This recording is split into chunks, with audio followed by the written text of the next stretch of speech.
Magluto pala tayo ng crispy chicken feet at pati buto niya ay kaya mong nguyain. Sigurado magugustuhan mo ito. Huwag mo rin kalimutan tanggalin yung mga kuko niya. Tara, mag-start na nating lutuin. Para mas crispy ang ating chicken feet, pakuluan muna natin at lagyan natin ng luya, paminta, bawang at asin para habang pinapalambot, inaabsorb ang mga pampalasa. Habang iniintay ko mulo, nangingi muna pala ako ng arena sa aming kapit kwarto dahil naubusan pala ako ng arena at buti na lang mabait at mapagbigay yung mga kapit kwarto namin. At buti na lang din meron pang natira sa kanilang mga lagayan. Sabi pa nga niya kunin ko na daw lahat dahil kunti na lang din daw yan. Ang ginawa ko pala sa arena guys, nilagyan ko ng tubig at papalaputin natin para mas kapit na kapit para hindi maglaglagan ang mga arena kapag ito'y prito na. Haluin lang natin ng haluin. Kapag ganyan ang mixture guys, pwede na yan.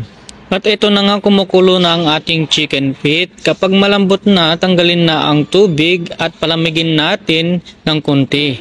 At pwede na natin ikot sa ginawa nating arena. Sa isa ko na palang linagay guys ang panang manok sa ginawa nating arena na napakalapot. So yan, ikot lang natin. Pagkatapos guys, merong ding nakaiwalay na powder ng arena para sa ating second coating. So yan guys. At pwede na natin iprituhin yan guys kapag ganyan na. Same procedure lang guys ang gagawin natin. So ganito guys ang gawin nyo kapag magprito kayo ng chicken. Magpalapot kayo ng arena para lalong kakapit yung arena at hindi malalaglag. So ito na guys. So ready na itong iprito.